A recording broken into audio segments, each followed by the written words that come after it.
The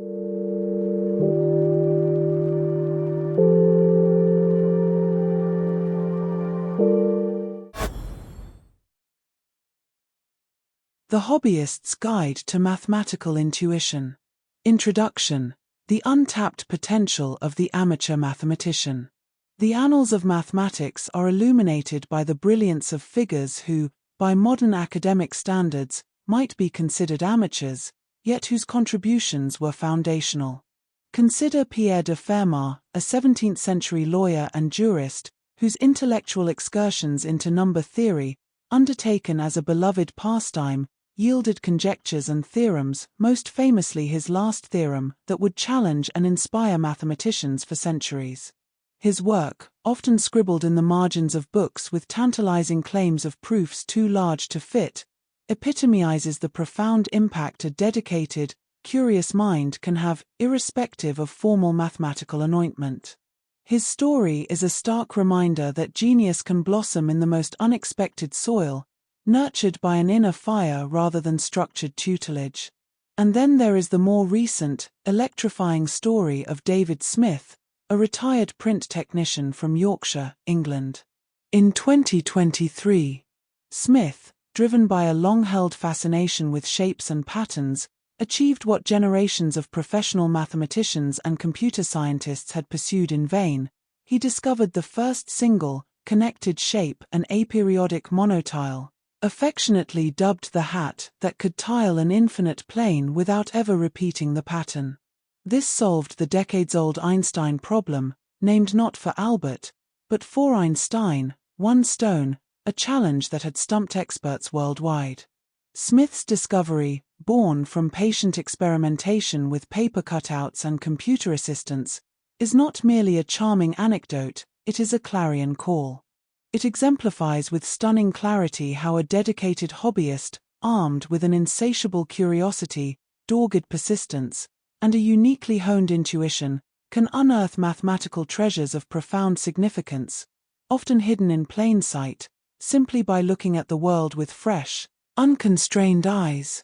His workshop, filled with hand-drawn diagrams and tile shapes, became an unlikely frontier of geometric research. The case of David Smith, Mathematics Beyond Academia. David Smith's journey into mathematical history began, not in the hallowed halls of a prestigious university, but in the humble confines of his home workshop. A lifelong enthusiast of puzzles and patterns, Smith had no formal training in advanced mathematics. What he possessed instead was something perhaps more valuable, an unquenchable curiosity about the nature of shapes and how they fit together. The Einstein problem had stood as a tantalizing challenge since the 1960s, when Robert Berger proved that aperiodic tiling was possible, though his solution required thousands of different tiles. Over decades, mathematicians gradually reduced this number. Wang's 20,000 tiles became Berger's 104, then Penrose's famous pair of tiles in 1974. But the ultimate question remained. Could a single shape, alone, tile the infinite plane without ever repeating? Smith approached this challenge with the fresh perspective of an outsider. Unencumbered by established methodologies or academic pressures, he spent countless hours cutting paper shapes, arranging and rearranging them, guided by an intuition that something simpler must exist. Where professional mathematicians might have been constrained by what was deemed reasonable or likely approaches, Smith was free to explore unconventional paths. His breakthrough came through a combination of hands-on experimentation and computational assistance. The shape he discovered, a 13-sided polygon resembling a hat or crown, could indeed tile the plane aperiodically by itself. When Smith shared his findings with Craig Kaplan, a computer scientist expert in mathematical art, the academic community was stunned. Verification followed, and in March 2023, Smith found himself a co-author on a paper published in Nature, alongside renowned mathematicians and computer scientists. What makes Smith's story so remarkable is not just the significance of his discovery, but what it reveals about the nature of mathematical intuition and creativity. His approach embodied what Henri Poincaré described as the subliminal self at work, that mysterious faculty that continues to process mathematical problems even when conscious attention is elsewhere. Without the pressure of publication deadlines or academic reputation, Smith could allow his intuition to develop organically, following hunches and experimental pathways that might have seemed inefficient or impractical in a more structured setting. The convergence of intuition and discovery. The parallels between Smith's experience and the observations of both Poincaré and Gödel are striking.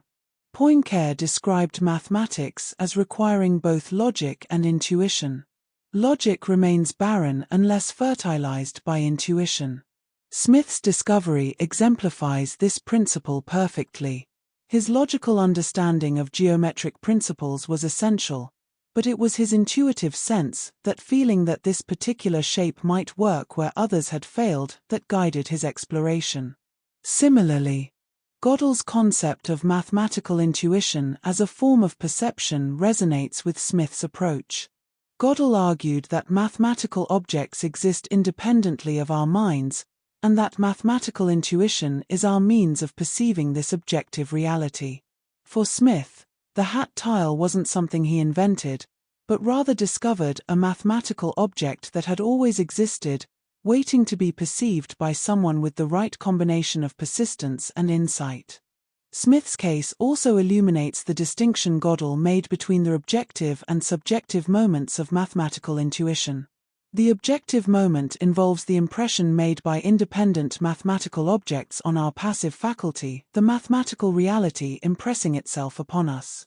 The subjective moment involves our active processing of this impression, constructing ideas and forming propositions. Smith experienced both, the passive reception of patterns emerging from his experimental arrangements, and the active construction of hypotheses about which shapes might work and why. The hobbyist's advantage. What Smith's story reveals is that the hobbyist mathematician possesses certain advantages over their professional counterparts. Free from the constraints of academic expectations, publication pressures, and the need to conform to established methodologies, the amateur is at liberty to follow intuitive pathways that might seem unproductive or unorthodox. This freedom allows for a more direct, unfiltered relationship with mathematical objects, closer, perhaps, to what Gödel described as perceiving mathematical reality. The hobbyist also enjoys the luxury of time. While professional mathematicians must often divide their attention between research, teaching, administration, and the pursuit of funding, the amateur can devote years to a single problem if necessary, allowing intuition to develop and mature without external pressures. Smith's discovery came after countless hours of patient experimentation, a timeline that might have been impossible within the constraints of academic research cycles. Perhaps most importantly, the amateur often approaches mathematics with a sense of joy and wonder that can sometimes be diminished in professional settings. This emotional connection to mathematical exploration, what Poincaré referred to as an aesthetic sensibility, is crucial for the development of intuition. The subliminal mind, according to Poincaré, operates with an aesthetic sense, recognizing fruitful or elegant patterns long before the conscious mind can articulate them. Conclusion: the bridge between worlds. The story of David Smith, viewed through the lens of Poincaré's concept of the subliminal self and Gödel's theory of mathematical intuition, offers profound insights into the nature of mathematical discovery. It suggests that the boundaries between professional and amateur, between logical rigor and intuitive insight, are more permeable than we might assume. The case of David Smith reminds us that mathematical truth can be accessed through multiple pathways. The formal training of academia is one such path.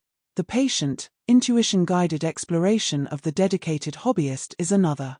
In this convergence, we find hope for the future of mathematical discovery. As Poincaré wondered whether the coming century would embrace a dual vision of mathematics as both logical and intuitive, we might ask the same question of our own era. Perhaps the most profound mathematical insights of the coming decades will emerge not just from prestigious institutions and formally trained minds, but also from workshops, living rooms, and independent thinkers whose relationship with mathematical objects is unmediated by academic convention. For in the end, mathematics belongs not to institutions but to humanity, to all who feel the pull of its mysteries and the joy of its patterns. And as David Smith has shown us, the subliminal self, that delicate sieve of mathematical intuition, resides potentially in all who are willing to listen to its whispers.